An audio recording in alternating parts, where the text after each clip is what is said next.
थांबा, एकदम थांबा.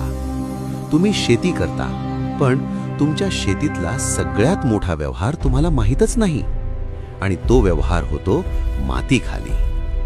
मित्रांनो, तुमचं झाड दररोज 50% हो 50% कमाई एका गुप्त बाजारात उधळतं. तुम्हाला वाटतं मी एक्झॅजरेशन करतोय? नाही. झाड प्रकाश संश्लेषणातून जे कार्बन बनवतं त्याचा मोठा हिस्सा ते मुळांतून मातीमध्ये सोडतं, आणि इथेच सुरू होतो काळा बाजार. प्रश्न असा आहे, का? झाड असं का करेल? झाड वेडं आहे का, की झाडाला याचा फायदा मिळतोय? आज आपण हेच उघड करणार आहोत. स्क्रीनवर एक शब्द लक्षात ठेवा, रायझोस्फिअर. मुळांच्या भोवतीचा फक्त 1 ते 2 मिलीमीटर भाग, एवढासा भाग, पण इथे चालतो शेतीचा रिअल गेम. तुम्हाला वाटतं माती म्हणजे फक्त आधार? नाही, माती म्हणजे एक जिवंत बायोकेमिकल मशीन. आता चलन काय? झाड जे सोडतं त्या साखरेचे आणि प्रथिनांचे स्त्राव. विज्ञानात नाव एक्झुडेट्स. सोप्या भाषेत हे म्हणजे सूक्ष्मजीवांसाठी नोटा. झाड म्हणतं, हे घ्या कार्बन, आता मला फॉस्फरस द्या, नायट्रोजन द्या आणि पाणी द्या. हा व्यवहार इतका मोठा आहे की तुमचं पीक त्यावर चालतं. आता या बाजारातले व्यापारी कोण? 3 मुख्य प्लेयर.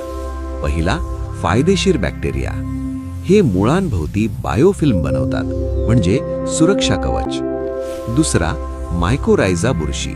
ही बुरशी म्हणजे झाडाचा एक्सटेंडेड नेटवर्क. जिथे मुळं पोचत नाहीत तिथून पाणी आणि खनिजे आणते. तिसरा, प्रोटोझोआ. हे बॅक्टेरियांना खातात आणि झाडाला मिळतं रेडी टू ईट अमोनियम, म्हणजे निसर्गात खत तयार होतं तुमच्या डोळ्यांसमोर पण दिसत नाही. आता फायदे आहे का? पहिला, रोगांना जागा नाही. गर्दीच्या बाजारात चोराला जागा मिळत नाही, तसं इथे रोगजंतूंना मिळत नाही. दुसरा, पाणी धरून ठेवण्याची ताकद वाढते, कारण बुरशी ग्लुओमॅलिन नावाचा डिंक सोडते आणि माती दाणेदार बनते. पण आता येतो धक्का. आपण काय करतो? भरमसाठ रासायनिक खतं. आणि रासायनिक खतं म्हणजे क्षार, सॉल्ट्स. हे क्षार सूक्ष्मजीवांच्या शरीरातून पाणी खेचतात आणि ते मरतात. मग काय होतं? झाड स्त्राव सोडणं कमी करतं आणि बाजार बंद. शेवटी जमीन निर्जीव. म्हणून मित्रांनो, आता निवड तुमची आहे. तुम्ही फक्त ग्राहक राहणार की जाणकार मृदा व्यवस्थापक बनणार? रायझोस्फिअर जिवंत ठेवा आणि पीक आपोआप जोमाने येईल.